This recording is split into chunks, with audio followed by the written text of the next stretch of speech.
Jeg synes, hvis Tyrkiet lever op til de krav, som vi stiller fra Europa, så skal Tyrkiet have en mulighed for at komme med i EU.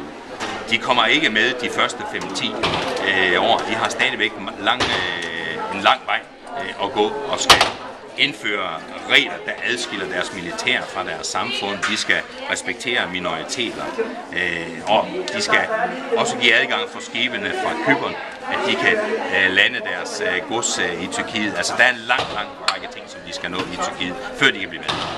Er der nogle sådan bestemte fordele, ved de kommer med? Undskyld? Nogle bestemte fordele, hvad de kommer med? Ja, det synes jeg bestemt, der er.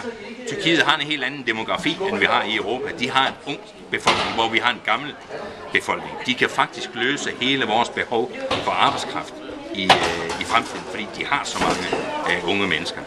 Rent sikkerhedsmæssigt er de også vigtige. Det er måske det mest moderne muslimske land overhovedet i verden, og derfor kan de være med til at bygge bro til den muslimske verden, frem for at vi sådan næsten fordømmer den muslimske verden. Jamen, så kan vi være med til at bygge bro, og dermed også sikre frihed og sikkerhed i fremtiden.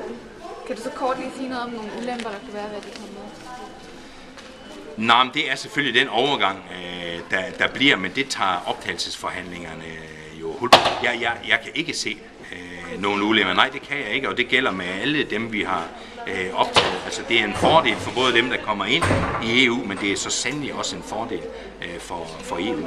Hvis man udelukkende kiggede på økonomien i forhold til Tyrkiet, så kunne de snart gå ind, fordi de har faktisk en rigtig, rigtig stærk økonomi. Vi er deres vigtigste handelspart.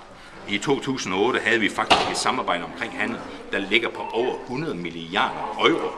Så altså, vi nyder godt af hinanden, men de har stadigvæk en lang vej. Tusind tak for det. Selv tak.